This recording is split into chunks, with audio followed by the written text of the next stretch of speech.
বিরাট কোহলির ব্যাট দিয়ে যদি খেলতে শুরু করো তাহলে কি তুমি বিরাট কোহলি হয়ে যাবে?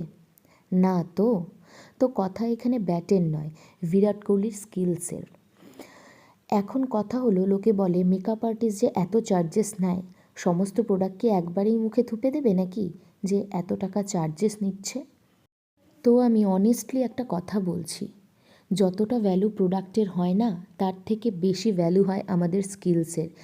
এবং এখনকার মার্কেটে যে কম্পিটিশনে টিকে থাকার জন্য আমাদের কিন্তু নিজেকে আপডেট রাখতে হয়, আর আপডেট রাখার জন্য কিন্তু আমাদের ক্লাসেস করতে হয়।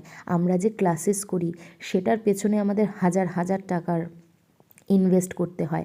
তাছাড়া তো প্রোডাক্ট রয়েছেই। আমরা যে আমাদের বিজনেসের পেছনে খরচা করি, যেরকম খরচা করি তার উপর নির্ভর করেই আমরা কিন্তু আমাদের প্রাইজেস রাখি। কখনোই কিন্তু দেখবে না আমরা ডাক্তারকে গিয়ে বলবো যে এত টাকা চার্জেস নিচ্ছ কেন, এই এতটুকুই তো ওষুধ, বা এত কেন, একটু কমে করে দাও। তখন কি ডাক্তারবাবু আমাদের কমে করে দেয়? না তো।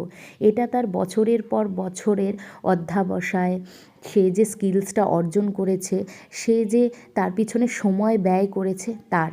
ঠিক মেকআপ আর্টিস্টদেরও সেই রকমই নিজেদের অধ্যবসায়ে থাকতে হয়, প্র্যাকটিসের পর প্র্যাকটিস করতে হয়। তো আমরা চার্জেসটা এমনি এমনি নিই না।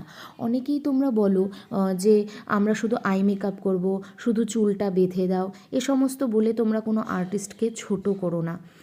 কারণ সবাই এখানে নিজের পয়সা ইনভেস্ট করে ব্যবসা করতে নেমেছে। তো এসব তোমরা বলোই না।